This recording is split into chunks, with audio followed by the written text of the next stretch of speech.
Hello everyone, good morning. मैं हूँ वर्षा और स्वागत करती हूँ आप सभी का आपके अपने channel rule breaker home maker पे।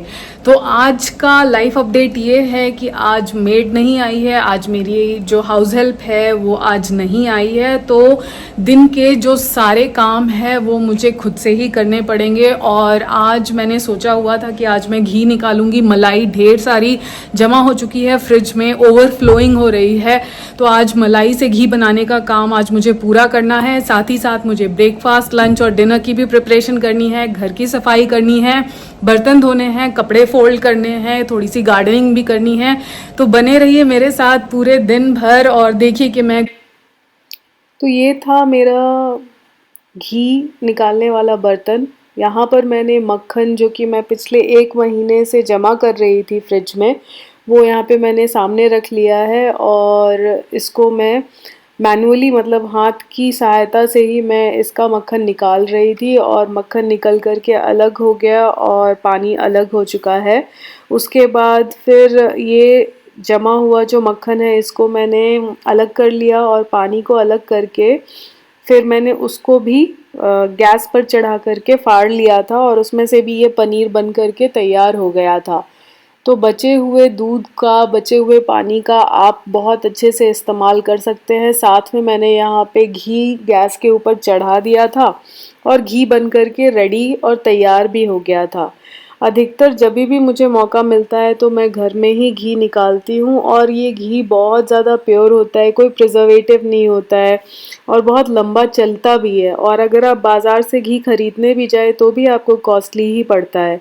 तो कोशिश करें कि घर में जितना हो सके आप उतनी सारी चीज़ें घर में ही बनाएं। करीब करीब 1 लीटर के आसपास का घी घर में तैयार हो गया था बन करके। और जो बचा हुआ था ये भी मुझे काफ़ी पसंद है, ये मैं चीनी मिला करके इसको खाती हूँ बाद में। फिर साथ ही साथ लंच और डिनर की भी तैयारी चल रही थी। तो यहाँ पर आप देख पा रहे हैं चीला चढ़ाया हुआ था, साथ में भिंडी की सब्ज़ी भी बन रही थी और साथ में मशरूम की सब्ज़ी भी बन रही थी। तो साथ में ही मेरी सारी तैयारी चलते रहती है और ये सारा खाना मैं एक बार में बना करके रख लेती हूँ ताकि मैं फिर और दूसरे कामों पर भी अपना ध्यान दे सकूँ। तो यहाँ पर भिंडी है, यहाँ पे चीला है, बेसन का चीला बना रही थी और साथ में यहाँ पर मैंने मिर्ची धनिया भी कट करके रखा हुआ था। मैं दिखाऊंगी आपको कि इसका फिर मैंने क्या यूज़ किया हुआ है। ये चीला का बैटर है, बेसन चीला का बैटर है आपके सामने। और ये बेसन चीला बन करके तैयार हो गया। इसको मैं खाने वाली हूँ चटनी के साथ और चटनी के साथ ये बहुत ज़्यादा टेस्टी भी लगता है। फिर जो आप अपने सामने मशरूम देख रहे हैं तो इसी मशरूम की सब्ज़ी बनाने वाली हूँ। ग्रेवी रहेगी, ग्रेवी वाली सब्ज़ी रहेगी ताकि हम चावल के साथ उसको खा सके। और यहाँ पर चीला बन करके रेडी हो गया है। मैंने एक और चीला बनाया था और फिर उसको मैंने चटनी के साथ खाया भी था आराम से बैठ करके, वो भी मैं अभी आपको दिखाऊंगी। घर का काम करते करते बहुत सारी और चीज़ों पर भी मेरा ध्यान साइमल्टेनियसली जा रहा था। तो वहाँ पर भी मैं नाश्ता करने के बाद उस पर भी मुझे, जैसा मैंने बताया, कपड़े अरेंज करने थे, छत पे थोड़े पौधों को पानी देना था, बर्तन साफ़ करने थे। तो यहाँ पर जो आपने बची हुई धनिया और मिर्ची देखी तो उसका मैंने यहाँ पे रायता बना लिया था, क्यूकम्बर रायता, खीरे का रायता बना लिया था जो कि फिर अगेन चावल के साथ खाने में बहुत टेस्टी लगता है।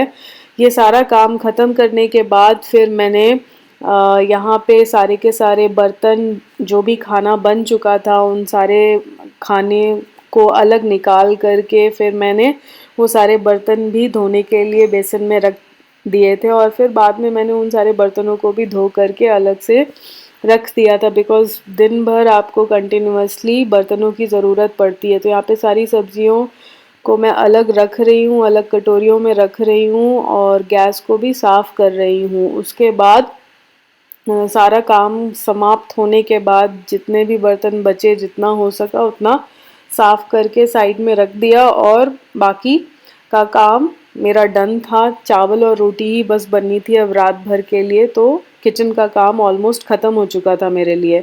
फिर मैं गई छत के ऊपर। छत पर एक पक्षी हमेशा आकर के हमारे छत पर बैठता है, ये चिड़िया।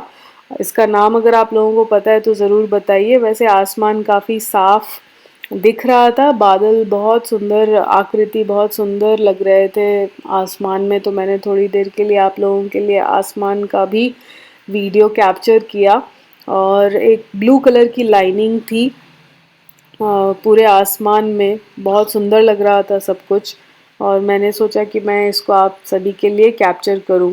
तो शाम ऑलमोस्ट हो चुकी थी, दोपहर का खाना डन हो चुका था और ऊपर आ चुकी थी गार्डनिंग के लिए, हल्का फुल्का जो भी बचा हुआ था उसको करने के लिए और कपड़ों को फोल्ड करने के लिए भी। यहाँ पर आप अपने सामने देख पा रहे हैं मेरे लॉन्ग पेपर का प्लांट। इसको आप पिपली भी कहते हैं। इसको बहुत ज़्यादा सेवरल स्पाइसेस पर्पसेस के लिए यूज़ किया जाता है। स्पाइस, इस पर्टिकुलर स्पाइस को लॉन्ग पेपर कहा जाता है। ये इंडाइजेशन में, कफ में, कोल्ड में एंड सेवरल अदर पर्पसेस के लिए यूज़ होता है। इसको पिपली भी कहते हैं, पीपली भी कहते हैं, लॉन्ग पेपर भी कहते हैं। और जनरली ये खांसी, सर्दी, इंडाइजेशन एट्सेट्रा में बहुत ज़्यादा यूज़ होता है। तो इसका छोटा सा ही पौधा है और कितने अच्छे से इसमें ढेर सारी मतलब पिपली लॉन्ग पेपर निकली है। और ये सूख करके जब ये बन जाएगा, तैयार हो जाएगा फुल्ली, तो भी मैं आपको दिखाऊंगी। अभी तो ये हरा है और इसको सूखने में भी काफ़ी अभी फ़िलहाल टाइम लगेगा। तो छत पर आने के बाद मैं अपने पौधों को चेक करती हूँ, पानी देती हूँ। अगर घास उगे हुए हैं, वीडिंग है या जो भी है, कंपोस्टिंग है, जो भी संभव हो पाता है उतना करती हूँ। छत पर हमने कुर्सियाँ भी लगा कर रखी हैं, हम वहाँ पे आराम से जाते हैं, बैठते हैं थोड़ी देर, फिर पौधों में पानी डालते हैं और फिर वापस हम अपना काम करने में बिज़ी हो जाते हैं। तो यही रहता है दिन भर का सारा काम धाम, जो साथ में रेगुलर बेसिस पे चलता ही रहता है। गार्डनिंग एक ऐसी एक्टिविटी है जिसमें टाइम काफ़ी लगता है, बट अगर आपको पसंद है तो आप उतना टाइम निकाल ही लेते हैं। और पेड़ पौधों से थोड़ी हरियाली भी बनी हुई रहती है और साथ में इनको ग्रो करने में भी मज़ा आता है। तो ये रही पिपली या लॉन्ग पेपर जो आप अभी अपने सामने देख पा रहे हैं। ये एक स्पाइस है, बहुत कॉमन स्पाइस है, आप इसको सर्च करके भी देख सकते हैं। और ये भी हमारे छत पर उग रहा है, इस चीज़ की मुझे बहुत ज़्यादा खुशी है। उसके बाद जब थोड़ा समय मिलता है तो मैं अपना मंडला पेंटिंग ड्राइंग भी करती हूँ, मंडलास भी बनाती हूँ। मेरे पास बुक्स हैं मंडला के। और अगर आप चाहते हैं कि मैं इसका डिस्क्रिप्शन में आपको इसके लिंक दूँ तो मैं वहाँ पे बुक के नाम के साथ इसका लिंक भी डाल दूँगी। अपने लिए थोड़ा समय निकालना हर किसी के लिए ज़रूरी है, खासकर उन चीज़ों के लिए जो आपको पसंद आते हैं। तो अगर आपको भी कोई भी एक्टिविटी, हॉबी पसंद है तो उसके लिए समय निकालिए। ये जब फुल्ली बन जाएगा तो इसकी पिक्चर भी मैं नेक्स्ट वीडियो में अपलोड करूँगी। अभी फ़िलहाल के लिए आप इसको देखिए और ये आपको कैसा लग रहा है ये आप ज़रूर बताइए। ये मैंने यहाँ पर बना करके रेडी किया है। मैंने यहाँ पे स्केच पेन्स ही यूज़ किए, ग्लिटर पेन्स यूज़ किए हैं मोस्टली। और ये अभी फुल्ली बन करके तैयार नहीं हुआ है। एक मंडला को बनाने में थोड़ा समय लग ही जाता है, करीब करीब 1 से 2 दिन का। अगर आपको मेरे वीडियोस अच्छे लगते हैं और अगर आप भी मुझसे कनेक्ट कर पा रहे हैं तो डेफ़िनेटली सब्सक्राइब करने का सोचें और सब्सक्राइब करें, लाइक करें, शेयर करें मेरे वीडियोस को जिनको भी ये हेल्पफुल हो सके या उनकी मदद कर सके। मिलती हूँ फिर से नेक्स्ट वीडियो में, तब तक के लिए थैंक यू, बाय बाय।